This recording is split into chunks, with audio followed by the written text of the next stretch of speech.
ముందుగా తండ్రి అయిన దేవాది దేవునికి నా హృదయపూర్వక వందనాలు. అలాగే చేరువచ్చిన మీ అందరికీ కూడా ప్రభు పేరిట వందనాలండి. ఒక చిన్న ప్రార్థన చేసుకుందాం. మహాపరిశుద్ధుడ, మహోన్నతుడ, సర్వోన్నతుడ, దేవ మీ ఘనమైన నామానికి తండ్రి లెక్కింపలేని స్థుతులు స్తోత్రములు తండ్రి.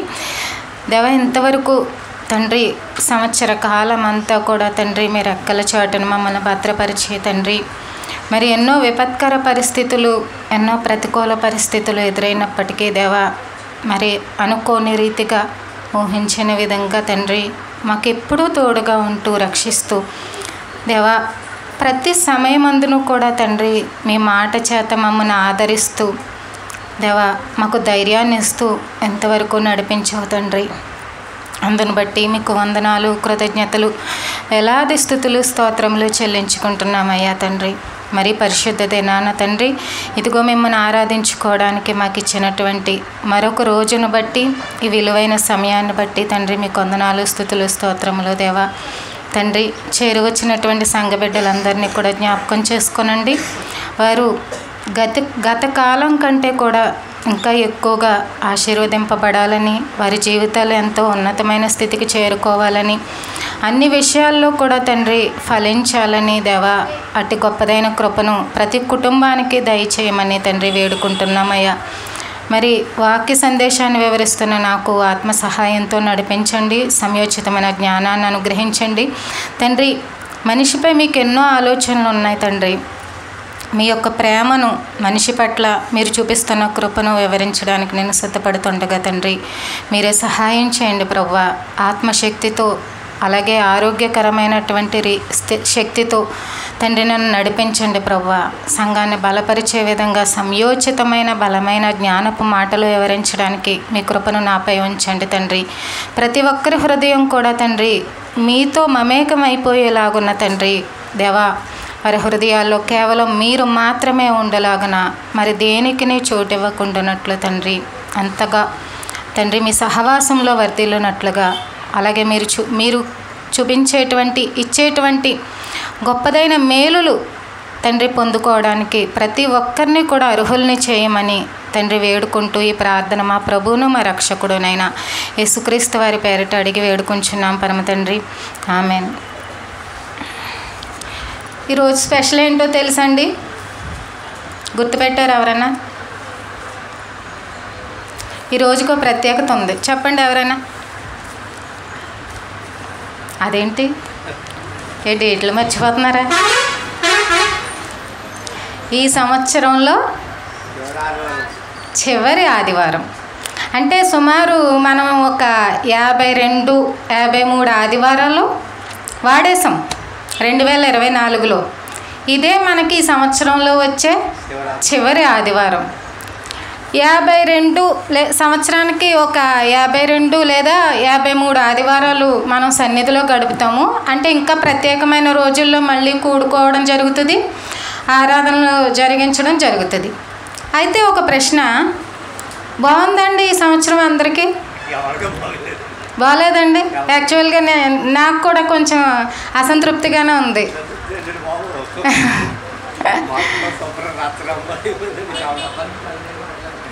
అవ్వాల్సినవి ఏమో అవ్వలేదా? పర్లేదు, అలా పెట్టుకోండి, ఒక లిస్టులో పెట్టుకోండి, ఏం కాదులే. అయ్యే మార్గం నేను చెప్తాను రోజు.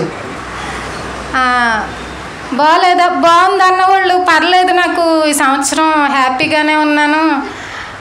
మీరు స్నాక్స్ తినండి అమ్మాయి ఎప్పుడుని ఏం తెచ్చుకుని. ఆ పిల్లలు ఒక గ్రూపు, మీరు ఒక గ్రూపు. ఎవరండి? సిరి ఎవరండి? తులసియా? అదే ఎవరి పనిలో వాళ్ళు ఉన్నారు. సరే, కొంతమందికి బాగాలేదండి ఈ సంవత్సరం. మాకు కూడా విపరీతమైన సమస్యలు, అనుకోని గొడవలు, ఇంట్లో మనశ్శాంతి లేకపోవడం, ప్రశాంతత, ఇవి కూడా మేలుకే, ఏం కాదులేండి, భయపడకండి ఏమీని. మనకి దేవుడు ధైర్యం చెప్తున్నాడు చాలా విషయాలలో. ఏమండి దాటిచ్చేశారు, కొన్ని దాటిచ్చేసాడంట కూడా దేవుడు. సరే, బాగాలేదు అన్నవాళ్ళు చాలామంది ఉన్నారు ఇక్కడ. పర్లేదు నేను కొంచెం హ్యాపీగానే ఉన్నాను, సంతోషంగానే ఉన్నాను అన్నవాళ్ళు ఉన్నారా? మీరున్నారండి? మీరు హ్యాపీ ఈ సంవత్సరంలో? ఓకే. హ్యాపీగా ఉన్నవాళ్ళు అయితే ఏంటి, లేని వాళ్ళు అయితే ఏంటి, మొత్తానికి ఇయర్ అయిపోయింది, జీవితంలో ఒక సంవత్సరం అయిపోయింది. అయితే ఇప్పుడు కొత్త సంవత్సరంలోనికి ఇంకొక 2 రోజుల్లో వెళ్తున్నాం కదా. అందరి మనసుల్లో బాగున్నా సరే ఇంకా బాగోవాలి అనుకున్న వాళ్ళు ఉన్నారా? ఉంటారు. ఎందుకంటే ప్రతి రోజుని కూడా బాగోకుండా ఉండాలని కోరుకోరు ఎవరు. ఎంత బాగున్నా ఇంకా బాగుండాలి, ఇంకా అభివృద్ధి చెందాలి, ఇంకా సంతోషంగా ఉండాలి. అసలు ఏ సమస్య లేని ప్రశాంతమైన జీవితం ఉంటే ఎంత బాగున్నో. ఎక్కడుంటుంది అది? నిత్య జీవితంలో గొడవ ఉండదు, సమస్య ఉండదు, బాధ ఉండదు, దుఃఖం ఉండదు. కానీ దేవుడు ఏం చెప్పారో తెలుసా? ఆ నిత్య జీవ వాతావరణం మీరు కూడా ఇక్కడుండి పొందొచ్చు. మనం తెలుసుకోవాలంతే. అది ఏ మార్గంలో వెళ్ళాలి, దానికి కొన్ని నియమాలు ఉన్నాయి, కొన్ని రూల్స్ ఉన్నాయి. ఆ నిత్య జీవితం అక్కడ ఎలా ఉంటుందో, అది ఎంత అందంగా ఉంటుందో, ఎంత ప్రశాంతతనిస్తుందో, మనిషి ఎంత నెమ్మదిగా ఉంటాడో ఇక్కడ కూడా మీరు పొందొచ్చు. ఎప్పుడు? ఆ దేవుణ్ణి పట్టుకున్నప్పుడు, కరెక్ట్గా పట్టుకున్నప్పుడు, కరెక్ట్గా ఫాలో అయినప్పుడు. అయితే ఈరోజు కొన్ని విషయాలు చెప్తాను. మిగతావి 31st రోజు కూడా మళ్ళీ మనం మాట్లాడుకుంటాం కాబట్టి ఒకవేళ అవ్వకపోతే ఆ రోజు మాట్లాడుకుందాం. సరే, అయితే అందరం ఇంకా బాగుండాలండి. ఇదే ఆలోచనతో వెళ్దాం. మనకి ఈ సంవత్సరంలో ఉన్న ఇబ్బందులు, ఇరుకులు నెక్స్ట్ ఇయర్ ఉండకూడదు. ఇంకా బాగా ఆశీర్వదించబడాలి, బాగా సమాధానం కలిగి ఉండాలి, ఐక్యతతో ఉండాలి, అభివృద్ధి చెంది ఉండాలి అన్ని విషయాల్లో. ఇలా ఉండాలి కదా. ఇదే రిక్వెస్ట్ని దేవుడి దగ్గర పెడుతూ, ఆలోచిస్తూ, ప్రార్థిస్తూ ముందుకెళ్తే దేవుడు మనకి ఏమేమి సమాధానం చెప్తున్నాడో మరి ఆ సమాధానాన్ని ఫాలో అవ్వాలి. వింటే సరిపోదు. దేవుడు ఒక నియమం చెప్పారండి, ఒక రూల్ చెప్పారు. ఇదిగో నీకు ఇలా వెళ్ళు, అక్కడ ఒకటి దొరుకుద్ది అన్నారు. అది కావాలి. అప్పుడు ఏం చేయాలి? వెళ్ళాలి కదా. వింటే సరిపోయిందా? ఇక్కడ దేవుడు మాట వచ్చింది, విని కూర్చుంటే సరిపోయిందా? పాటించాలి. కాబట్టి అలాంటి కొన్ని విషయాలు అసలు దేవుడు ఏమని చెప్తున్నారు, మనిషి ఎందుకు పతనమైపోతున్నాడు, ఎందుకు ఓడిపోతున్నాడు, ఇవి గ్రహించకే కొన్ని విషయాలు, కొన్ని విలువలను ఏం చేస్తామంటే మనం పక్కన పెట్టేస్తాం. అయితే అది దేవుడు మాట అని తెలుసు, కానీ పెద్దగా శ్రద్ధ పెట్టం. శ్రద్ధ పెట్టకపోతే ఏమవుతుంది? దేవుడు నష్టపోడు, అక్కడ మనిషే నష్టపోతాడు.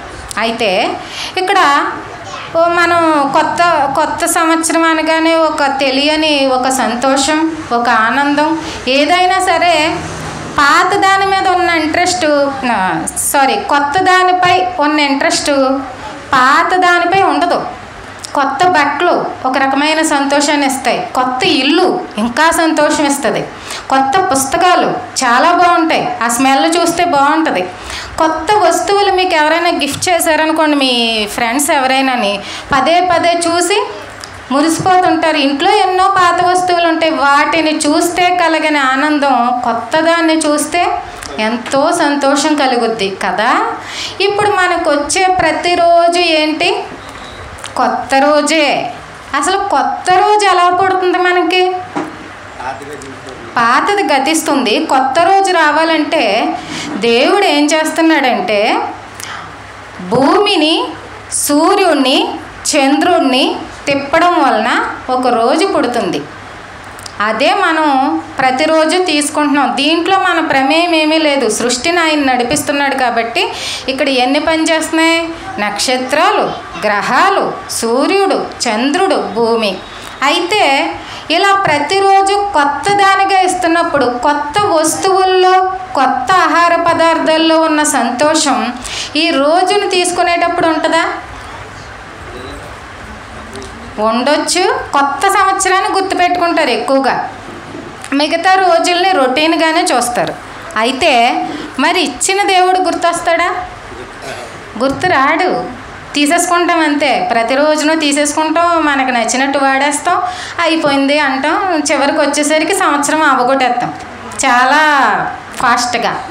కానీ ఆయన ప్రేమ ఎలాగుందో ఒకసారి చూడండి. విలాపవాక్యములు 3:23.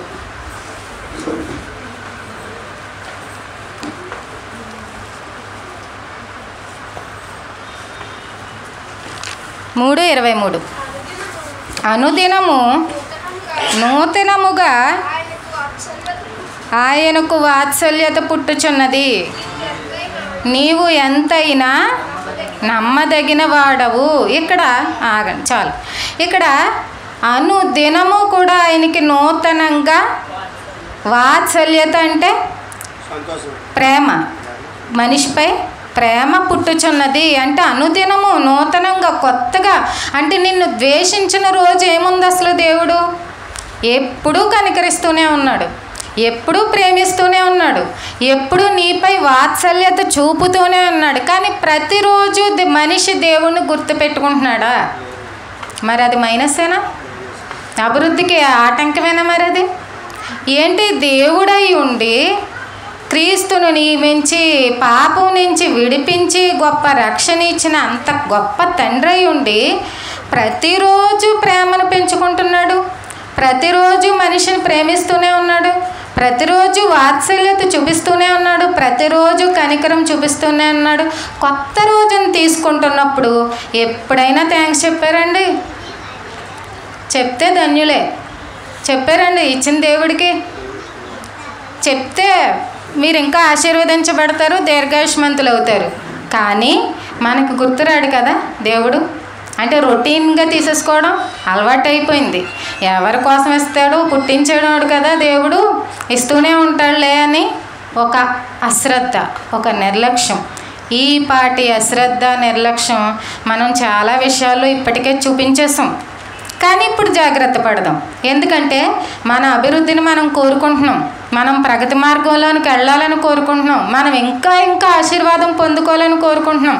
ఆయన చెయ్యి చిన్నది కాదు, చాలా ఇవ్వగలడు. నిజానికి మన అవసరాలేంటో మనకంటే కూడా దేవుడికి బాగా దేవుడికి బాగా తెలుసు. కాబట్టి ప్రతి విషయాన్ని కూడా మనిషి అవసరతను మనిషికే గుర్తుపెట్టేంత విధంగా అన్ని రకాలుగా రాయించాడు దేవుడు.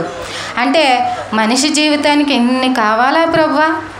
అవును, పుట్టించిన తండ్రికే తెలుసు కాబట్టి ఏది మర్చిపోలేదండి ఆయన. ప్రతి విషయంలో కూడా ప్రతి దాన్ని జ్ఞాపకం చేసుకుంటూనే ఇందులో అభివృద్ధి ఉంది, నీకు ఇలా వెళితే దీంట్లో ఆశీర్వాదం ఉంది, ఈ మార్గంలో వెళితే నువ్వు ఈ పొందుకుంటావు అని ప్రతిదీ రాస్తూనే ఉన్నారంటే మనిషికే తెలియని మనిషి అవసరతలన్నీ కూడా దేవుడు రాయించడం జరిగింది. మనం పట్టుకోవాలి, మనం గ్రహించుకోవాలి అంతే. అయితే మొదటగా ఈ వాత్సల్యత చూపి మనిషితో ఏం చెప్తున్నాడు, ఏం కోరుకుంటున్నాడు ఆయన అనే విషయాన్ని ఒకసారి ఆలోచిస్తే యెషయా గ్రంథం 48, 17, 18, 19 చూడండి.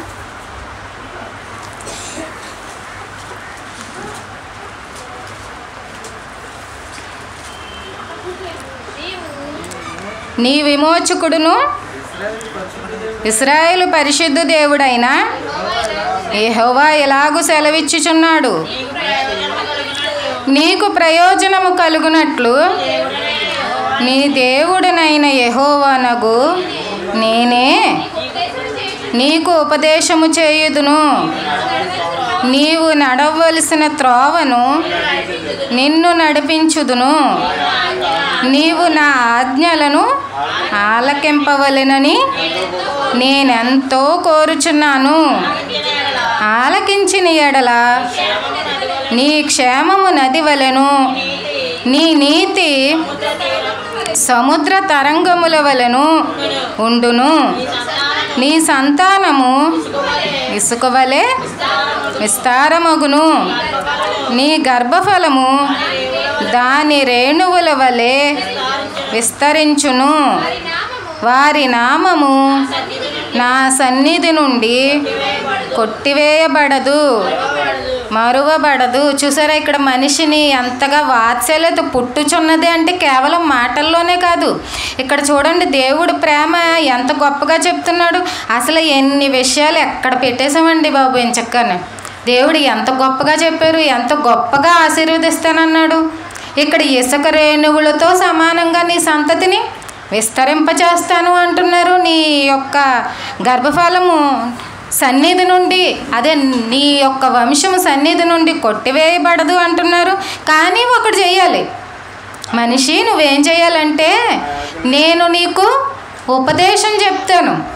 ఉపదేశంలో ఏముంటాయి? ఆజ్ఞలు, కట్టడలు, విధులు ఉంటాయి. అవి కూడా దేని గురించి? నీకే ప్రయోజనం. ఇప్పుడు ఆ ఆజ్ఞ ఇచ్చాడండి. ఇప్పుడు ఒక దొంగగా ఒక హంతకుడిగా మారిపోయాడు అనుకోండి మనిషి. ఇప్పుడు దేవుడు వచ్చి, నాయన నువ్వు హత్య చేయకు, హంతకుడిగా మారిపోతావు అని చెప్పి వెళ్ళిపోయాడు దేవుడు. అయితే హత్య చేయడం వలన, హంతకుడు అవ్వడం వలన ఈ మనిషికి నష్టమా, దేవుడికి నష్టమా? ఒక జైల్లో ఖైదీ కింద శిక్ష అనుభవించాలి. ఇక్కడ ఈ శిక్షకు వెళ్ళకూడదు అంటే ఇక్కడ ఏం చెప్పారు? ఒక ఆజ్ఞ ఇవ్వబడింది. ఆ శిక్షకు తెలియక ఆవేశంలో, ఆ క్షణికావేశంలో, ఆ కోపంలో నువ్వు ఆ పాపం, ఆ తప్పు చేసేస్తావేమో, కాబట్టి నీకు అది నష్టం. అంటే ప్రయోజనమేనా ఆజ్ఞ? దేవుడు చెప్పిన ఆజ్ఞ ప్రయోజనమే. ఇలా ప్రతి దాన్ని ఒకసారి ధర్మశాస్త్రంలో కానివ్వండి, క్రీస్తు వచ్చిన తర్వాత ఉన్న ఆజ్ఞలు కానివ్వండి, మీరు జాగ్రత్తగా చాలా పరిశీలనగా, అంటే కంగారు పడకుండా వెంటనే చదువుతూ ముందుకు వెళ్ళిపోకుండా ఒకసారి ఆగి ఆలోచించండి. మీ మేలే దాగుంది అందులో. చాలా విలువైందండి దేవుని ధర్మశాస్త్రం అంటే. దేవుడు ఒక మాటను, ఒక ఆజ్ఞను జారీ చేశాడంటే నిన్నెంతో ఎత్తులో నిలబెట్టాలని, నిన్నెంతో గొప్పవాడిగా తీర్చిదిద్దాలని, నిన్నెంతో ఉన్నతమైన స్థితిలో నిలబెట్టాలని. కాబట్టి ఇక్కడ ఏమంటున్నాడు?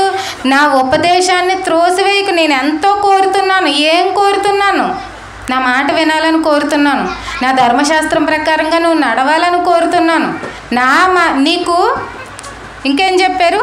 నీ త్రోవను నేనే నడిపిస్తాను. నీకు ఏది మేలో నువ్వు నడవలసిన త్రోవను కూడా నేనే చెప్తాను. ఇక్కడ టోటల్గా ఏం చెప్తున్నారంటే, ఇంకొకడు అధీనంలోనికి వెళ్ళిపోవద్దు. ఎవరు ఇంకొకడు? దుష్టుడు అధీనంలోనికి వెళ్ళిపోవద్దు. ఆ రకంగా వెళ్తే మీకు ఏది ఉపయోగం కాదు ఈ జీవితంలో. కానీ తర్వాత ఆత్మ శరీరాన్ని విడిచిపెట్టిన తర్వాత ఆత్మకు కానీ మీకు ఏ రకంగానూ నష్టం కాదు. కాబట్టి నువ్వేం మాట్లాడాలి, ఏం ఆలోచించాలి, ఏ మార్గంలో నడవాలి, ఆ ఉపదేశం అంతా నేను మీకు చెప్తాను. ఆ మార్గంలో నడవండి చాలు. అప్పుడు మీరు విస్తరింపబడతారు, మీరు ఆశీర్వదింపబడతాడు. అన్ని రకాలుగా కూడా మీరు హెచ్చింపబడతారు, మీరు ఘనతని పొందుతారు. కానీ ఆజ్ఞలు ఆచరించేది ఎవరు? అందరికీ తెలుసండి. ఫస్ట్ 10 ఆజ్ఞలు చెప్పమంటే ఒక లిస్ట్ చదివినట్టు చదువుతారు. మీరు ఎన్ని పాటిస్తున్నారో టిక్కులు పెట్టండి అంటే ఎన్ని పెడతారు? పెట్టలేం. మరి ఎక్కడ దేనికి లింకప్ అయి ఉంది ఇప్పుడు మనకు వచ్చే బహుమానం కానీ ఆశీర్వాదం కానీ? వీటికే, ఈ ధర్మశాస్త్ర విధులకే లింక్ చేశాడు దేవుడు. ఇదిగో నేను నా ఉపదేశాన్ని మీరు పాటించాలని నేను ఎంతో కోరుతున్నాను. ఈ కోరిక ప్రకారంగా నడిచినట్లయితే ఇంకా దేవుడు ఒక్కసారి చూసాడు అనుకోండి ఆ మనిషి వైపు, అతను అంచెలుగా ఎదగడమే చూస్తాం. అస్తమాను శ్రమ శోధన అనుకోకండి. ప్రతిసారి జీవితంలో అవేమి వచ్చాయి. అపవాది ఆ టైం పరీక్ష ఇప్పుడు సంవత్సరం చదువుతారండి పిల్లలు. పరీక్ష ఎంత టైం ఉంటుంది? అప్పుడు పరీక్షాకాలం ఎందుకులే కానీ పరీక్షలు ఎన్ని రోజులు జరుగుతాయి? ఎన్ని సబ్జెక్టులు ఉంటాయి? కామన్గా ఎన్ని ఉంటాయి? ఇప్పుడు 6 కానీ 7 కానీ ఉంటాయి. ఒక్కో రోజు కదా, ఒక వారం రోజులు ఉంటాయి. మరి మీరు స్కూల్కి వెళ్ళేది ఎన్ని రోజులు? 360లో సమ్మర్ హాలిడేస్ అవి తీసేస్తే ఒక 200 ఉంటాయా? 200 మామూలు రోజులే. పరీక్షాకాలం ఎంత? వారమే. ఇప్పుడు ఇదే పరీక్షాకాలమే 200లో పెట్టేసుకుంటామా? లేదు. ఇక్కడ కూడా అంతేనండి. జీవితంలో దేవుడు ఏమీ ఇవ్వడు. క్రైస్తవుడు అనేందుకు శ్రమే, శోధనలే, కష్టాలు పడతారని మీరు ఫిక్స్ అవ్వకండి. పరీక్ష టైం అనేది యోబుకి జీవితాంతం ఏమీ రాలేదు. కొన్నాళ్ళు ఆ టైము ఆ అపవాది దేవుడిని పర్మిషన్ తీసుకుని కొంతకాలం శోధించడానికి వచ్చింది. తర్వాత రెట్టింపు ఘనత మళ్ళీ మేలు పొందుకున్నాడు హ్యాపీగా. ఇదివరకటి కంటే కూడా చాలా సంతోషంగా రెట్టెంతలు సంతోషాన్ని పొందుకున్నాడు. మనం ఎప్పుడు ఆ కోణంలో ఉంటే నిజంగా అవే జరుగుతాయి. మీరు అలా ఆలోచించకండి. క్రైస్తవుడు అయినందుకు మీరు ఫలిస్తారు, అభివృద్ధి, మీరు వెలుగుతారు, మీరు జ్యోతులు, మీరు ప్రకాశిస్తారు, మీరు రాజులు. ఈ కోణంలో కూడా బైబిల్ చెప్పింది. మనం ఎప్పుడు ఈ నెగిటివ్ ఈ చిన్న పాయింట్లనేమో హైలైట్ చేసి చూస్తున్నాము. దేవుడు చెప్పిన ఈ విషయాలన్నీనేమో పక్కన పెడుతున్నాం. కాబట్టి మీరు ఆశీర్వదింపబడతారు. ఒకటి ఏంటంటే ఆయన మాట విన్నట్లయితే. అయితే ఏ రకంగా ఏ విషయంలో అభివృద్ధి అంటే చాలా కోరుకుంటాడు మనిషి, చాలా విషయాల్లో కోరుకుంటాడు. ఏ రకంగా దేవుడు చెప్తున్నాడు, ఆయన ఏం చెప్పారో మనకు అవే వస్తాయి. యెషయా గ్రంథం 43:1-2. అయితే యాకోబు నిన్ను సృజించిన వాడగు యెహోవా, ఇశ్రాయేలు నిన్ను నిర్మించిన వాడు ఇలాగూ సెలవిచ్చుచున్నాడు, నేను నిన్ను విమోచించి ఉన్నాను, భయపడకుము, పేరు పెట్టి నిన్ను పిలిచి ఉన్నాను. నీవు నా సొత్తు, నీవు జలముల్లో బడి వెళ్ళునప్పుడు నేను నీకు తోడయుందును, నదులలో బడి వెళ్ళునప్పుడు అవి నీ మీద పొర్లి పారవు, నీవు అగ్ని మధ్యను నడుచినప్పుడు కాలిపోవు, జ్వాలలు నిన్ను కాల్చవు. ఆగండి. ఇక్కడేంటి పేరు పెట్టి ఎవరిని పిలిచారు? యాకోబు అని నిన్ను నేను పుట్టించిన వాడిని పిలుస్తున్నాను. పలానా వ్యక్తి నేను పలానా రాజ్పాల్ గారు నేను నిన్ను పిలుస్తున్నాను అని దేవుడు అనేసాడు అనుకోండి ఒకసారి. అంటే అనాలి, ఆ మాట రావాలి అంటే దేవుడికి ఎంత ఇష్టంగా బ్రతకాలి. ఇప్పుడు సమూయేలు నిన్ను పేరు పెట్టి పిలిచాను అని చెప్పారు దేవుడు. సమూయేలు ఇష్టమయ్యా? ఇష్టం కాక అంటే సమూయేలు దేవుడికి దేవుడు ఆలోచనలకి చాలా దగ్గరగా బ్రతికాడు. దేవుడి చిత్తమే తన చిత్తం, దేవుడి ఆలోచనే తన ఆలోచన, దేవుడి పనే తన పని అనేంత గొప్పగా బ్రతికాడు. కాబట్టి పేరు పెట్టి పిలిచాడు. ఇక్కడ అందరినీ పిలుస్తాడండి. అలా బ్రతికి చూపించడమే. అలా బ్రతికి చూపిస్తే దేవుడేం పక్షపాతి కాదు. ఏలియా అని పిలిచినట్లుగా, ఒక ఎలీషా అని పిలిచినట్లుగా, ఒక మోషేని పిలిచినట్లుగా, ఒక యాకోబుని పిలిచినట్లుగా ప్రతి ఒక్కరిని పేరు పెట్టి పిలుస్తూ ఏమని చెప్తున్నాడంటే, నువ్వు భయపడకు, నిన్ను విమోచించి ఉన్నాను, నీవు జలముల్లో పడి వెళితే నీ మీదకి పొంగి పొర్లవు. ఎక్కడ జరిగింది ఇది? ఎక్కడ జరిగిందండి? జలములు ఎర్ర సముద్రంలో పడి వెళ్ళినప్పుడు అక్కడ మోషేని పిలిచిన దేవుడు, మోషే ఏమయ్యాడు? దేవుడు మాటకు తల వంచి నడిచాడు. సకల భోగాలు అపవాది వేస్తున్నా సరే ఇది దేవుడి చిత్తమైతే ఒకవేళ దేవుడు ఆశీర్వాద ఫలంగా ఇస్తే తీసుకుందుడు. కానీ అది ఎరను గుర్తించి, లేదు నాకు ప్రత్యక్షంగా దేవుడు కనబడి నా పని ఏంటో గుర్తు చేసిన తర్వాత కూడా నేను అటువైపు వెళ్ళకూడదని దేవుడు మాటను గౌరవించి వెళ్ళినప్పుడు ఏం జరిగింది? అక్కడ జలములే దారిచ్చాయి. అంటే ప్రకృతి ఇతనికి అనుకూలంగా మారిపోయింది. తర్వాత ఇంకోటి ఏం చెప్పారు? అగ్ని మధ్య నడిచినప్పుడు కాలవు, జ్వాలలు నిన్ను కాల్చవు. ఇది ఎక్కడ జరిగింది? షడ్రక్ మేషక్ అబేద్నెగోలు వెళ్ళినప్పుడు ఆ అగ్నిలో పడవేసినప్పుడు నిజానికి అగ్ని కాల్చేస్తుంది. దాని లక్షణం అదే. సొదొమ గొమొర్రాపై పడినప్పుడు ఏమైంది? గడ్డి పరక కూడా ఇప్పటికీ మొలవదంట. అక్కడ ఆ ప్రాంతాల్లో ఇంకా ఎక్కడ ముట్టుకున్నా ఇలా పొడవులా రాలిపోద్ది. ఒకవేళ అక్కడ శుద్ధ బండల కింద కనబడినా ఇలా టచ్ చేస్తే అది పొడం కింద రాలిపోద్ది. ఆ నేలకి అసలు సారమే లేదు, అక్కడ మనిషి మనుగడే జరగదు. ఇలా దహించేసే అగ్నిలో ఆ నెబుకద్నెజరు పడవేసినప్పుడు ఆ అగ్ని ఏమన్నా చేసిందా వీళ్ళని? లేదు. అంటే వీళ్ళు ఎంతగా విధేయత దేవుడు ఆజ్ఞకు కానీ దేవుడి మాటకు కానీ గౌరవం ఇవ్వకపోతే అంత ప్రొటెక్షన్ ఇస్తాడు దేవుడు, అంత భద్రతనిస్తాడు. అంటే ఇవ్వడు కదా వినకపోతే. అంటే మనకి ఇక్కడ ఏమర్థమవుతుందంటే దేవునితో నడువు ప్రకృతి వైపరీత్యాల నుంచి ఎలా తప్పించాలో ఆయన తప్పిస్తాడు. ఇది భద్రత కాదా? మరి ఇది మనకి క్షేమమా కాదా? ఇప్పుడు తర్వాత మనమేం అడుగుతాం? నాకేనా ప్రభువా, నా కుటుంబానికి ఏమన్నా ఛాన్స్ ఉందా? మన ఆలోచన, మన కోరికలకు అంతం ఉండదు, అంతంగా ఉండాలి అని చేసుకోండి అని ఆయన కూడా చెప్పలేదు. నువ్వు న్యాయంగా వెళితే ఎన్నన్నా అడగొచ్చు దేవుణ్ణి. నీలో పాపం ఉంటే ఏం అడగడానికి సరిపోవు, కానీ న్యాయంగా ఉంటే న్యాయమైనవి ఏదన్నా అడగొచ్చండి దేవుడి దగ్గర. అసలు లిమిటేషన్సే లేవండి. ఆయనే చెప్పారు, లిమిట్ లేకుండా ఆయనే చెప్పారు. అయితే కొంతకాలము నిన్ను పరీక్షించడానికి మాత్రం శ్రమ శోధన రావచ్చు, పడిపోకండి. అప్పుడు కూడా పడిపోకండి, ఆ పరీక్షలో గెలిచేయండి. గెలిచేస్తే దేవుడు అప్పుడు కూడా చేయి విడిచిపెట్టడు. ఆ తర్వాత జీవితం మళ్ళీ మామూలుగానే దీవెనకరంగానే మార్చగలడు ఆయన. అయితే దీనికి దేవుడు ఏం చెప్తున్నారంటే యోబు గ్రంథం 42:10 చూడండి. యోబు గ్రంథం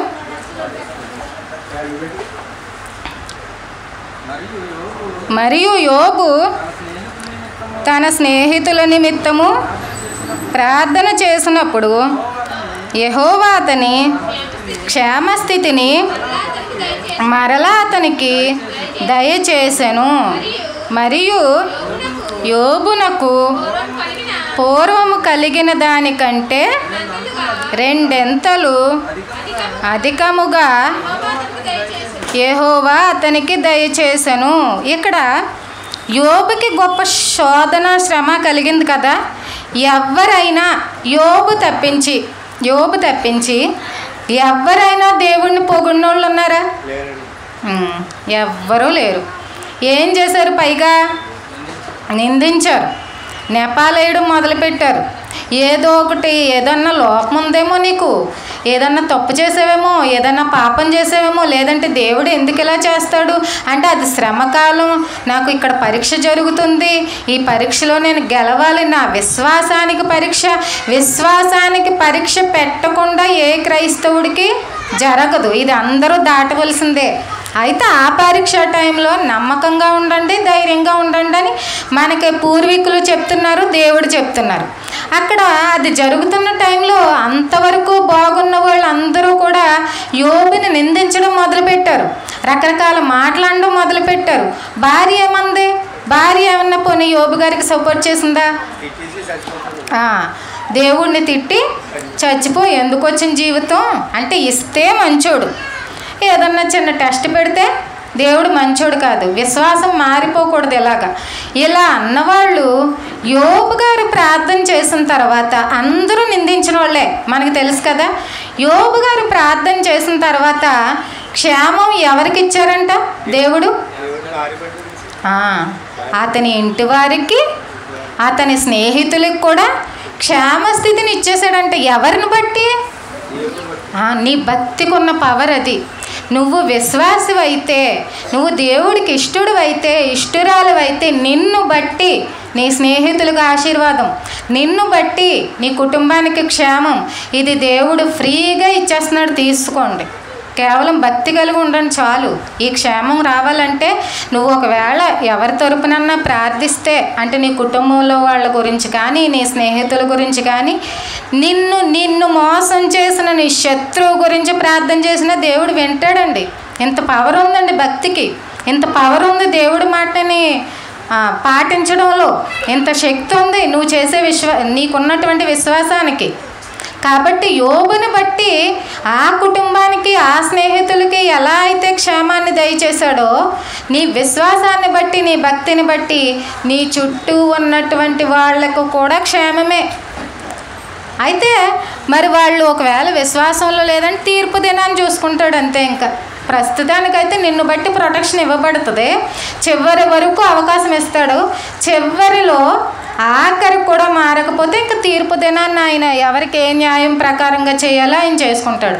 ఇక్కడైతే క్షేమస్థితి ఇవ్వబడుతుంది. తర్వాత ఇంకా మనకి ఏం కావాలి?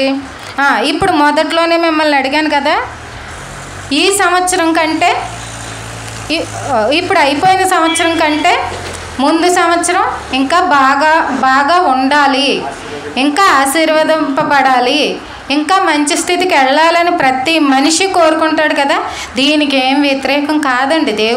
దేవుడు కూడా ఏమన్నాడంటే, నువ్వు ఉన్న స్థితిలోనే ఉండిపోకు, ఫలించి అభివృద్ధి చెందండి. ఎన్ని విషయాల్లో ఆత్మీయంగా, భౌతికంగా, అన్ని విషయాలలో కూడా మీరు ఫలించాలి, అభివృద్ధి చెందాలి, ఎదగాలి. ఎదిగితేనే దేవుడికి మహిమ. ప్రతి ఒక్కరిని కూడా మంచి స్థితికి తీసుకెళ్తానని చెప్పారు. ఇది మనిషి కోరికే కాదు, దేవుడి కోరిక కూడా. అది కూడా ఆయన ఎలా చెప్తున్నారో ఒకసారి చూద్దాం. యెహెజ్కేలు 36:9-10-11. నేను మీ పక్షమునున్నాను, నేను మీ తట్టు తిరుగుగా మీరు దున్నబడి ఎత్తబడుదురు, మీ మీద మానవ జాతిని అనగా ఇశ్రాయేలీయులందరినీ విస్తరింపజేసేదను. నా పట్టణములకు నివాసులు వత్తురు, పాడైపోయిన పట్టణములు మరలా కట్టబడును. మీ మీద మనుషులను పశువులను విస్తరింపజేసదను, అవి విస్తరించి అభివృద్ధి నొందును. పూర్వమున్నట్టు మిమ్మును నివాస స్థలముగా చేసి మునుపటి కంటే అధికమైన మేలు మీకు కలగజేసెదను. అప్పుడు నేను యెహోవానై ఉన్నానని మీరు తెలుసుకుందరు. ఇక్కడ చూసారా, ఇక్కడ ప్రతి మాటలో ఏమంటున్నాడు? పూర్వం కంటే మీరు ఇంకా అభివృద్ధి అవుతారు, మునుపటి కంటే అధికమైన మేలు మీకు కలగజేస్తాను. ఇప్పుడు ఆయనే చెప్తున్నాడు, మునుపటి కంటే అంటే గతించిన కాలం కంటే అధికమైన మేలు మీకు కలగజేస్తాను. పాడైపోయిన కట్టడాలు కట్టబడతాయంటే ఇప్పటి వరకు ఒకసారి మీరు గుర్తు పెట్టుకోండి, పైన లిస్టులో పెట్టుకోండి అన్నాను కదా. ఏ పనులైతే ఆగిపోయాయో అవి దేవుడి దగ్గర పెట్టండి, ఈ సంవత్సరం అయిపోతాయి ఇంకా. ఎందుకంటే దేవుడు అదే చెప్తున్నాడు. కానీ దేవుడు మీ పక్షాన్ని తిరిగిపోవాలి. దేవుడు మీ పక్షాన్ని తిరగాలంటే మీరేం చేయాలి? ఆయన చెప్పిన మాటలను బట్టే ఆలోచించాలి, ప్రవర్తించాలి, క్రియలు చేయాలి, మాట్లాడాలి. మాటలో కూడా ఉందండి. ఏమని చెప్పాడు మాటలో కూడా? మీరు పరిస్థితిని బట్టి అనుకూల వచనమే పలకాలి, అదే మనకి మంచిది, అదే మీకు మేలు. మిగతా విషయాలు, శాపకరమైనటువంటి విషయాలు, మాటలు పలకొద్దు. అనుకూల వచనాలు, శుభవచనాలే పలకండి. ఇదెందుకు పట్టుకోము? చాలా విషయాలు మనం విడిచిపెట్టాం తెలుసండి, అశ్రద్ధ చేసాం, వాటిని అంటే అందులో కూడా అంత మేలు ఉందని మనం గుర్తించక ఇక్కడ ఏదైతే పడిపోయాయి అనుకుంటున్నారో అవి దేవుడి దగ్గర పెట్టండి, ఇప్పుడు నిలబెడతాడు. ఏ పనులైతే ఆగిపోయాయి అనుకుంటున్నాడో అవి మళ్ళీ దేవుడి దగ్గర పెట్టండి ప్రార్థనలో, అవి పనులు పూర్తయ్యేలా చేస్తాడు. మొత్తానికి ఏదైతేనేంటి, మునుపటి కంటే మీరు బాగుండాలి, మునుపటి కంటే అధికంగా మేలులు పొందుకోవాలి, మునుపటి కంటే మీ జీవితం అభివృద్ధి అవ్వాలి. అదే నాయన నేను కోరుకుంటున్నాను అని చెప్తున్నాడు. అయితే దేవుడు మీ పక్షంగా మాత్రమే ఉండాలండి. దేవుడు మీ పక్షంగా ఉండాలంటే దేవుడికి విరుద్ధమైనది ఏదో అది తీసేయాలో.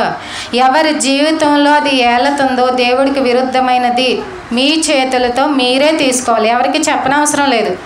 ఇప్పటి వరకు ఏదైనా ఆయనకు విరుద్ధంగా అంటే ఆయనతో సహవాసంలో నడుస్తూనే కొన్ని బలహీనతలు ఉంటాయి మనిషికి, కొన్ని వదులుకోలేనే ఉంటాయి, కొన్ని చెయ్యకూడదు అనుకున్న చేసేస్తూనే ఉంటాడు.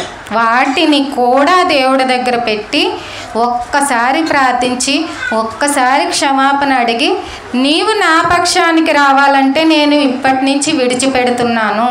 ఇది మాత్రం ఎవరి చేతిలో వాళ్ళకే ఉంది. ఎవరి ముళ్ళు వాళ్ళే తీసుకోవాలి, ఎవరి అవిధేయత వాళ్ళే సరి చేసుకోవాలి. అసలు నీకు ఇంకో సంవత్సరాన్ని ఎందుకు ఇస్తున్నాడో తెలుసా? సెట్ అవుతావని, సరి చేసుకుంటావని. లేదంటే చాలామందికి సంవత్సరాలు ఇవ్వబడవండి. ఎందుకంటే కాలం వెళ్తూ వెళ్తూ తీసుకెళ్ళిన తర్వాత గమ్యం చేరిపోయిన తర్వాత అతనికి ఇవ్వబడింది అయిపోయిన తర్వాత ఆగిపోద్ది, అతనికి ఆగిపోద్ది, లేదా ఆమెకు ఆగిపోద్ది. మిగతా తరాలు జరుగుతూనే ఉంటాయి. అంటే ఇచ్చాడు అంటే సద్వినియోగపరచు, సరిచేసాయి, దిద్దుబాటు చేసాయి. ఏదైతే ఆయనకు కొంచెం ఆయాస్కరంగా ఏమన్నా ఉందేమో, అంటే మాటలో కొద్దిగా తేడా ఉందేమో, ప్రవర్తనలో బాగోలేదేమో, ఆలోచనలో బాగోలేదేమో, ఇంకా మనసులో ఎవరి మీదైనా ద్వేషం ఉందేమో, ఒక్కసారి తీసేయండి. దేవుడి దగ్గరికి వెళ్ళి మీ యొక్క వ్యక్తిగత ప్రార్థనలో తీసి పక్కన పెట్టండి. భారం పోద్దు కూడా. మనం నిజానికి చాలా భారాలు తెలియకుండా మోసేసామండి. గతాన్ని మోసేసాం, గతంలో ఉన్న బాధించే విషయాలు మోసేసాం. ఇప్పుడు మొయ్యొద్దు. ప్రయాణం సులువు అవ్వాలంటే ఏం చేయాలి? బరువులు దించేయండి. బైబిల్ కూడా అదే చెప్తుంది. నేను మీ పక్షాన్ని అయిపోతే చాలు. ఒకసారి ఆయన పక్షాన్ని అవ్వాలంటే ఆయన మాట ప్రకారంగా వినాలి. ఆయన మాట కానిది ఏదైనా ఉంటే అది తీసేయవలసిన బాధ్యత మనదే, మన చేతుల్లోనే ఉంది. ఎవ్వరికి చెప్పే పనేమీ లేదు. దేవుడి దగ్గరే చెప్పండి. దేవుడి దగ్గర మీ హృదయాన్ని పరచండి అంతే. మీ మనసుని తేలిక చేసేయండి. ఒక్కసారి ఆ భారాలు మోయమని చెప్పలేదు. అసలు పాపం అనే భారమే తీసేసాడు, పెద్దది. పాపం అనే భారమే తీసేసాడు. ఇక్కడ ఉన్న భారాలు ఎందుకు మోయడం? ఇక్కడ ఉన్న సమస్యల భారాలు మోయకండి, ఇంకా మోయొద్దు. దేవుడికి విన్నవించుకోండి. ఆయన పట్టించుకునేవాడేం కాదు, మీ మాటలు ఏం త్రోసివేసేవాడేం కాదు, మిమ్మల్ని ఏమీ వదిలిపెట్టేవాడు అశ్రద్ధ చేసేవాడేం కాదు. వాటిని వదిలేసి ఆ ఉపదేశాన్ని తీసుకోండి. ఉపదేశం మీకు మేలు, ఆయన చూపించిన మార్గం మీకు మేలు, ఆయన చూపించిన విధంగా వెళ్ళడం మీకు మేలు, ప్రయోజనం. కాబట్టి ఇక్కడ ఈ సంవత్సరం ఈ రకంగా సర్దుబాటు చేసుకుంటూ దిద్దుబాటు చేసుకుంటూ ఉన్నట్లయితే మునుపటి కంటే మేలులు మీరు పొందుకుంటారు. ఇంకా మన కోసం దేవుడు చాలా ఆశ్చర్యకార్యాలు చేసి చూపించారు, చేయగలరు కూడా. అది ఒక చరిత్రలో మనకి చెప్తున్నాడు, మన పితరులు చెప్తున్నారు. ఒకసారి యోబు గ్రంథం 37:51 చూడండి. 51:5 సారీ. దేవుడు ఆశ్చర్యముగా ఉరుము ధ్వని చేయును, మనము గ్రహింపలేని గొప్ప కార్యములను ఆయన చేయును. ఇప్పుడు ఆగండి. ఇక్కడ ఎలా జరుగుతాయి, దేవుడు ఎలా నెరవేరుస్తాడు, ఎలా మనం అడుగుతాం సరే అవి నెరవేర్పులోనికి ఎలాగొస్తాయి అని ఆలోచన వద్దు ఎవరికి, అనే సందేహం వద్దు, అనే డౌట్లు వద్దు. ఎందుకంటే మీరే గ్రహింపలేని ఎన్నో గొప్ప కార్యాలు ఆయన మీకోసం చేస్తారు. ఇప్పుడు మీరు ఒకటి అడుగుతారా? మీరేదో కావాలని కోరుకుంటారా? వెనక దాన్ని ఎలా మార్చాలి, ఎవరి ద్వారా జరిగించాలి, ఆ పరిస్థితులను ఎలా మార్చాలి, ఆ యొక్క నీకు అనుకూలంగా ఏ మార్గాన్ని తెరవాలి, ఏ తలుపు తీయబడాలి, ఏ అవకాశం ఇవ్వాలని ఆశ్చర్యకరమైన రీతిలో, అద్భుతమైన రీతిలో మీరు ఊహించని విధంగా ఆయన చేస్తాడంట. అయితే ఏంటని మనకు ఒక్కొక్కసారి కొన్ని క్వశ్చన్స్ అనిపిస్తుంది కదా, ఒక క్వశ్చన్ మార్క్ కింద అనిపిస్తుంది కదా. ఇది ఎలా జరుగుద్ది? ఈ సందేహం ఉండకూడదండి. దేవుడి దగ్గరకు వచ్చి ఎలాగైనా మార్చగలడు, ఏదైనా చేయగలడు. అయితే ఆశ్చర్యకార్యాలు ఒకే చోట ఒక భక్తుడు రాశారు. అవి చూద్దాం. అవే చేసినప్పుడు మన జీవితం ఎంత, ఇంకా మనకు చేసే కార్యాలంతా చాలా చిన్నవి అనిపిస్తాయి. ఇప్పుడు కీర్తనలు 78:12-17 చదివాను. 78 కీర్తన ఐగుప్తు దేశములోని సోయరు క్షేత్రమందు వారి పితరులు చూచుచుండక ఆయన ఆశ్చర్య కార్యములను చేసెను. ఆయన సముద్రమును పాయలుగా చేసి వారిని అద్దరికి నడిపించెను. ఆయన నీటిని రాశిగా నిలిపెను. పగటి వేళ మేఘములో నుండి రాత్రి అంతయు అగ్ని ప్రకాశములో నుండి ఆయన వారికి త్రోవ చూపెను. అరణ్యములో 17 వరకునండి.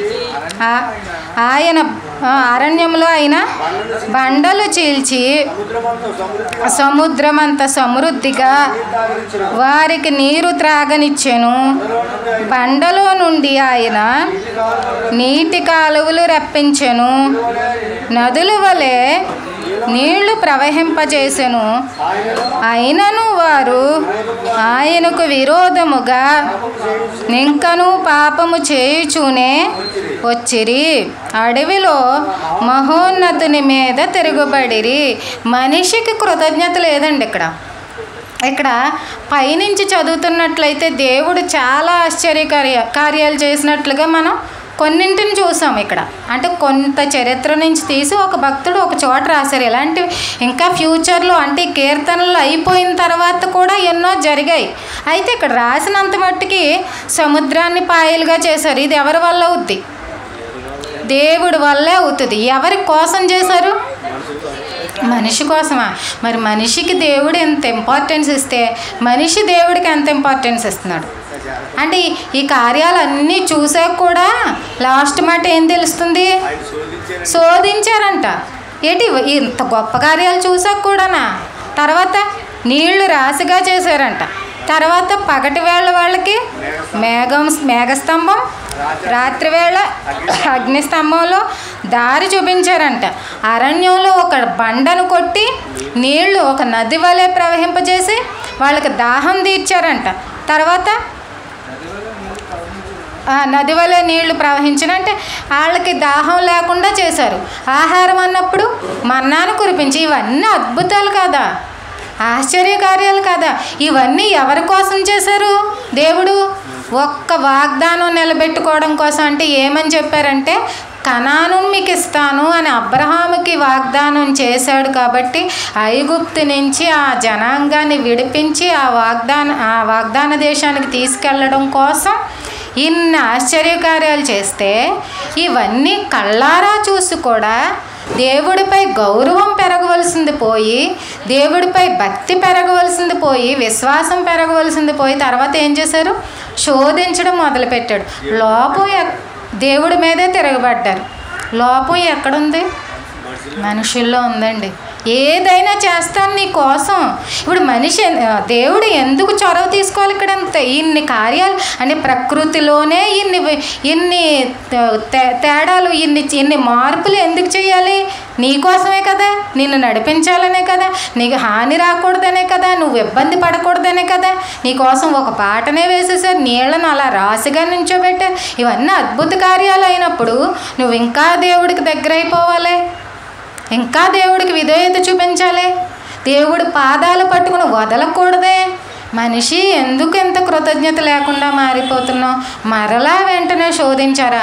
అలా శోధించిన దాన్ని బట్టి వాళ్ళు పతనమయ్యారు. శోధించిన దాన్ని బట్టి వాళ్ళు దాసులుగా మారిపోయారు. ఇప్పుడు ఇన్ని చేసిన దేవుడికి మనమేదో కొన్ని విషయాలు అడిగేటప్పటికి మనకి చేయలేడండి మన జీవితంలో? ఏండి ఎందుకు చేయలేడండి? ఎందుకు అవ్వదండి? అసాధ్యమైనవి ఇవన్నీ కూడా.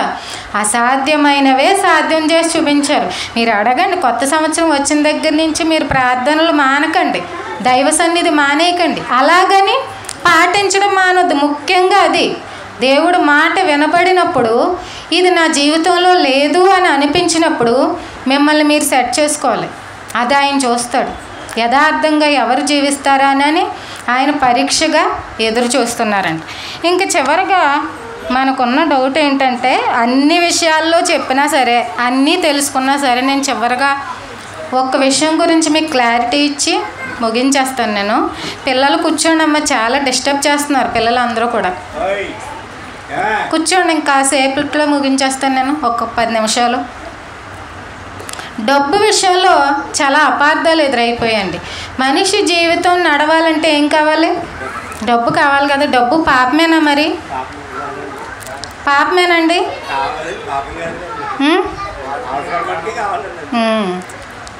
అసలు అలా అనలేదండి బాబు దేవుడు. డబ్బుకి కూడా మంచి ఫిలాసఫీ చెప్పారు. మనం గ్రహించలేదు, సరిగా ఆలోచించలేదు దాని గురించి.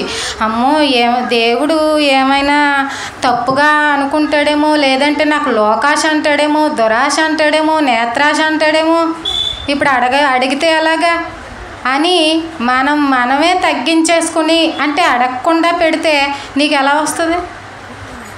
నీకు ఎలా ఇస్తాడు? ఇంకా మరి నువ్వు అడిగితే నియమం ప్రకారంగా దేవుడికి తెలియదా అక్కర్లు అంటే తెలుసు, కానీ ఒక నియమం ఉంది. మీరు అడగాలి, మనం విన్నవించుకోవాలి, ప్రార్థనలో మనం అడగాలి. మనం ఏది అడిగితే, ఏ సమస్య పెడితే దానికి సమాధానం దొరుకుద్ది. ఇక్కడ అపార్థం చేసుకొని మీరు ఆగిపోతే అది రాదు. అయితే ఏం చెప్పారు ఇంతకీ దీని గురించి దేవుడు అంటే చూడండి, 2 మాటలు చదువుదాం. సామెతలు 10:22. 10:22.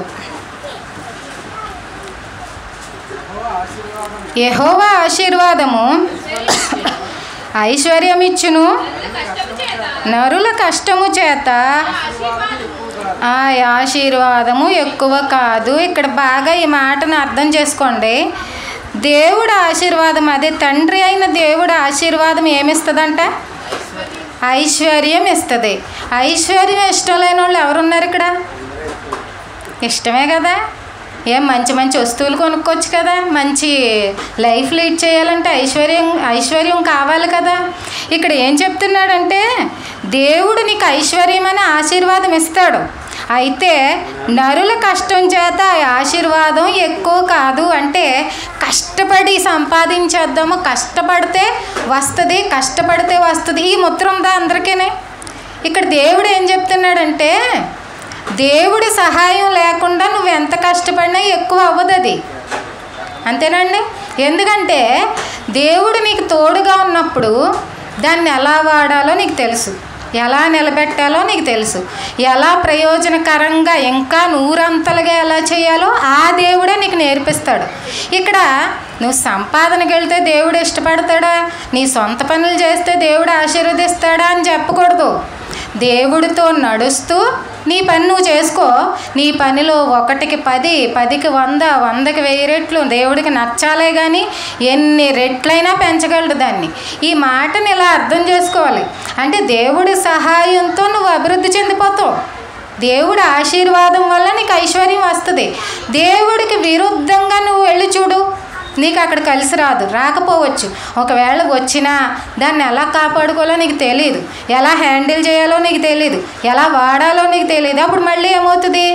దెబ్బతింటావు. కాబట్టి ఇక్కడ దేవుడి పని అంటూ వాటిని వదిలేసుకోమని కాదు, దేవుడి సహవాసంలో నడుస్తూనే నీ పని ఏదో నువ్వు చేస్తే ఆయన అభివృద్ధి పరుస్తాడు. ఆయన ఆశీర్వాదం లేకుండా అది ఎక్కువ అవ్వదు.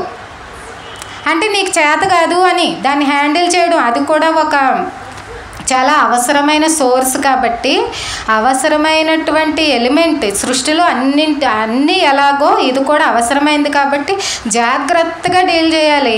ఇది చేయాలంటే కూడా ఒక గురువు కావాలి. ఆ గురువే మనకి దేవుడు. ఇది దేవుడికి వ్యతిరేకమేం కాదు. తర్వాత ఇంకో మాటలో కూడా యోబు గ్రంథం 8:6-7 ఏం చెప్పారు దీని గురించి చూద్దాం.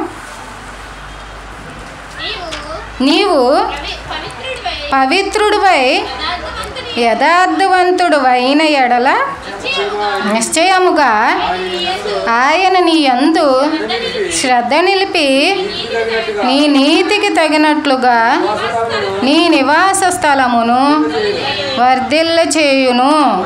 అప్పుడు నీ స్థితి మొదట కొద్దిగా నుండునను తుదకు నీవు మహా అభివృద్ధి పొందుదువు.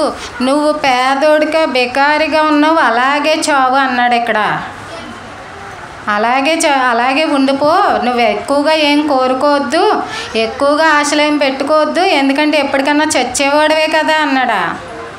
నిరాశ ఎందుకంటే చూడాలి బైబిల్లో ఇక్కడ అలా చెప్పలేదు. ఏమని చెప్తున్నాడంటే పవిత్రుడు వైపో, యథార్థవంతుడు వైపో. చూడండి ఒకదానికోటి లింక్ ఉంది. తర్వాత నీ నీతికి తగినట్టుగా నీకు ఆశీర్వాదం వస్తుంది. నీ నీతి పెరిగే కొలది, పవిత్రత పెరిగే కొలది, యథార్థత పెరిగే కొలది నీ నివాస స్థలం వర్ధిల్లింప చేస్తాను అంటే ఏంటి? కొద్దిగా దేవుళ్ళలోకి వచ్చావనుకో, చిన్న స్థితిలో చిన్నవాడిగా దేవుళ్ళలోకి వచ్చావనుకో, దేవుడు ఏం చేస్తాడంట? అభివృద్ధి కూడా కాదు, అభివృద్ధి పొందుతావు. అయితే నువ్వు దేంట్లో చెక్కుకోవాలి? నీతిమంతుడిగా ఉండడంలో చెక్కుకో, యథార్థవంతుడిగా బతకడంలో చెక్కుకో, పవిత్రుడిగా బ్రతకడంలో మార్చుకో. నువ్వు ఎంతగా మార్చుకుంటూ ఉంటావో, ఎంతగా ఈ విషయాల్లో ఎదిగిపోతావో, అన్ని నీ నివాస స్థలం అభివృద్ధి అవుతుంది, నీ పని అభివృద్ధి అవుతుంది. టోటల్గా నువ్వు కొద్ది స్థితిలో ఉన్నవాడివి అభివృద్ధి పొందుతావు అంటే లింక్ ఇది. అక్కడ అభివృద్ధి చెందాలంటే ఇక్కడ ఈ విషయాలలో అంటే నీ హృదయంలో అసూయ ఉండకూడదు, స్వార్థం ఉండకూడదు, మత్సరం ఉండకూడదు. ఇవన్నీ తీసివేసుకుంటూ వీటిలో నీవు ఎదగడానికి ప్రయత్నం చెయ్యి. ఇంకా నీ స్థితి మార్చేయడానికి ఆయన సిద్ధంగా ఉన్నాడు. ఆయన నుంచి పొందుకోవాలంటే ఇవన్నింటినీ తీసివేయాలి. హృదయంలో కేవలం స్వచ్ఛత మాత్రమే ఉండాలి, నిర్మలత్వం. ఇదేంటి దానికి దీనికి సంబంధం అంటే అంతే, ఆయనకు నచ్చాలి అంతే. ఆయనకు నచ్చాలంటే నువ్వు స్వచ్ఛమైన మనసుతో ఉండాలి, నిస్వార్థంగా ఉండాలి, ముఖ్యంగా ప్రేమను కనపరచాలి అందరికీ. అలా ఉంటే ఇంక నీకు కాకపోతే నేను ఎవరికి ఇస్తాను? నిన్ను కాకపోతే ఎవరిని అభివృద్ధి పరుస్తాను? నువ్వు వెళ్ళండి, మీరు ఇప్పుడు మీ పనికి వెళ్ళండి. ఇప్పుడు ఇలాంటి మనసుతో, ఇలాంటి మంచి మనసుతో, ఇలాంటి మంచి హృదయంతో వెళ్ళండి. మీకు 10 కలిసి వచ్చే చోట 1000 కలిసి వచ్చేలా చేయగలడు అంతే. ఎందుకంటే ఎన్నో అద్భుత కార్యాలు, ఆశ్చర్య కార్యాలు చేసిన ఆయనే. ఇందులో నమ్మకపోవడానికి ఏముంది? నీకోసం ఏదైనా మార్చగలడు. నిన్ను గొప్పగా చేయడానికి, నీ మనసును బట్టి నువ్వు సత్క్రియలు చేయడానికి నీ స్థితి మార్చేస్తాడంతే, గొప్ప స్థితికి తీసుకెళ్తాడంతే. ఇంక చివరిగా మలాకీ గ్రంథం 3:10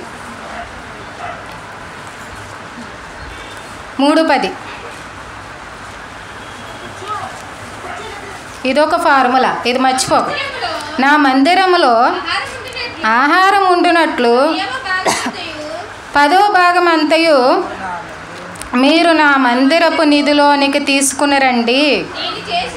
దీని చేసి మీరు నన్ను శోధించిన ఎడల నేను ఆకాశపు వాకిండ్లను విప్పి పట్టజాలనంత విస్తారముగా దీవెనలు కుమ్మరించెదనని సైన్యములకు అధిపతియగు యెహోవా సెలవిచ్చుచున్నాడు. ఇక్కడ ఇంకొక ఫార్ములా, దేవుడు పెట్టిన ఇంకొక నియమం కనబడుతుంది. ఆయన ఏం చెప్పారంటే 10వ భాగం మందిరపు నిధిలోనికి తీసుకురండి అంటే 10వ భాగం మహా అయితే ఎంత ఉంటుందండి? ఒక 100లో ఒక 10 రూపాయలు ఇవ్వడం కష్టం అంటారా?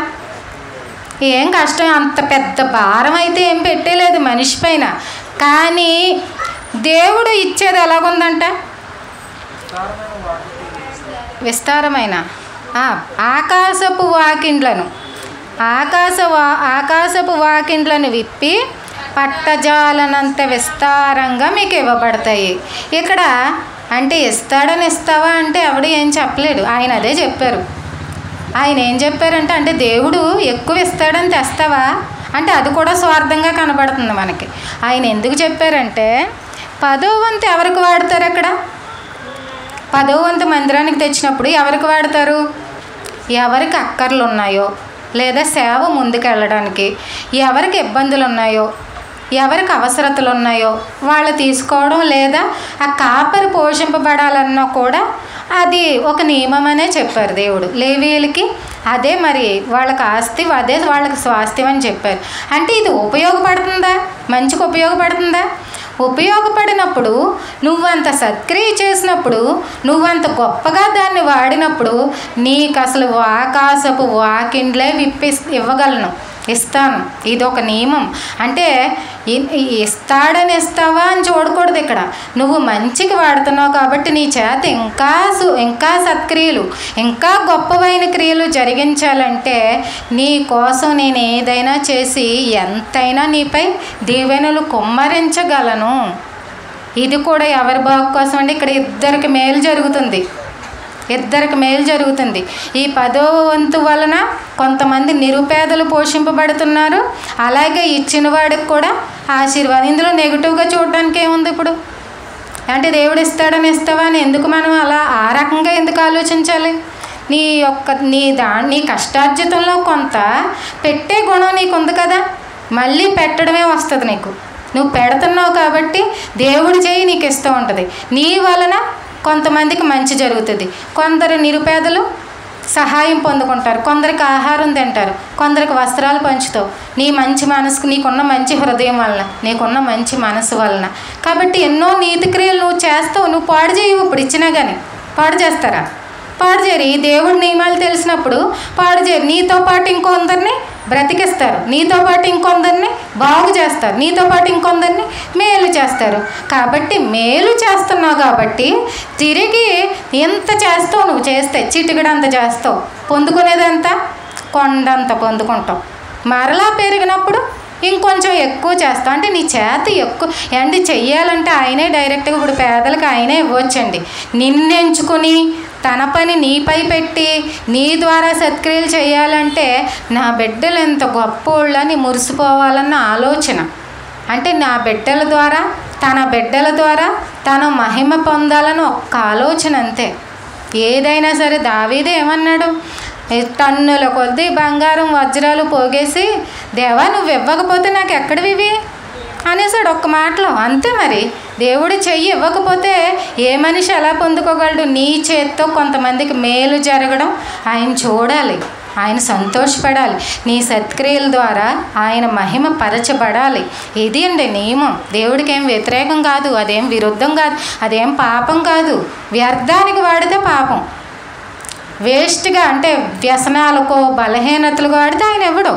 నువ్వు ఈ రకంగా నువ్వు పేదలకు ఇస్తానో, ఎవరికైనా సాయం చేస్తానో, లేదా సేవ కోసం ఇస్తానో, ఆయన నువ్వు ఇచ్చేది చిటికడే, పొందేది కొండంత ఉంటుంది. దేవుడు ఏదో రకంగా నీకు, నీ కుటుంబానికి మేలు చేసి చూపిస్తాడు. ముఖ్యంగా నీ చేతి పనిని 100 అంతలుగా అభివృద్ధి చేసి చూపిస్తాడు. ఎంత మంచిగా చెప్పాడండి దేవుడు. అంటే ప్రతి విషయంలో ఎలా ఎదగాలో, ప్రతి విషయంలో ఏ మార్గంలో నడుచుకోవాలో, ఏ విధంగా ఆలోచించాలో చెప్పి చూశాడు. కానీ ఎక్కడ కూడా నిరాశను బోధించలేదండి. శ్రమ శోధన అంటారా? విశ్వాసానికి పరీక్షే. దేనికైనా పరీక్ష ఉంటుంది. చిన్న ఉద్యోగం సంపాదించాలంటే ఇంటర్వ్యూ ఉండకుండా ఎలా ఉంటుంది? కాబట్టి పరీక్ష తర్వాత ఇంకా గొప్ప మేలు ఉంటుంది దేవుడి దగ్గర నుంచి. దేవుడి హస్తం ఎప్పుడూ కొరచ కాలేదు. మీరు ఎప్పుడు దేవుడిని ఉన్నతంగానే ఆలోచించండి. ఇంకొన్ని విషయాలు మళ్ళీ మనం 31st మాట్లాడుకుందాం. అయితే మొత్తానికైతే దేవుడు ఈ సంవత్సరంలో మిమ్మల్ని ఇంకా అభివృద్ధి చేయనుగాక. ఒక చిన్న ప్రార్థన. మహోన్నతుడా, మహాపరిశుద్ధుడా, సర్వోన్నతుడా, సర్వసృష్టికర్తమైనటువంటి మా ప్రియ పరలోక కన్న తండ్రి, దేవా మీ ఘనమైన నామానికి తండ్రి వందనాలు, స్తుతులు, స్తోత్రములు తండ్రి. ఎంతవరకు మీ మాటలతో తండ్రి మరి మీ యొక్క జ్ఞానంతో మమ్మల్ని నడిపించినందుకు, ఎన్నో విలువైన సంగతులు ఆలోచించి తండ్రి మాకెంతో ఆనందాన్ని ఇచ్చినందుకు, ధైర్యపరిచినందుకు కూడా తండ్రి మీకు వందనాలు, స్తుతులు, స్తోత్రములు. దేవా మీ చిత్తమైతే తండ్రి సంఘాన్ని ఇంకా మరి సంఘానికి క్షేమాభివృద్ధి కలిగజేయండి. మరింత ఎక్కువ స్థితిని కలిగించండి తండ్రి. వచ్చినటువంటి ప్రతి కుటుంబాన్ని కూడా అనేకమైన మేలులతో నింపండి, ఆశీర్వదించండి ప్రభువా.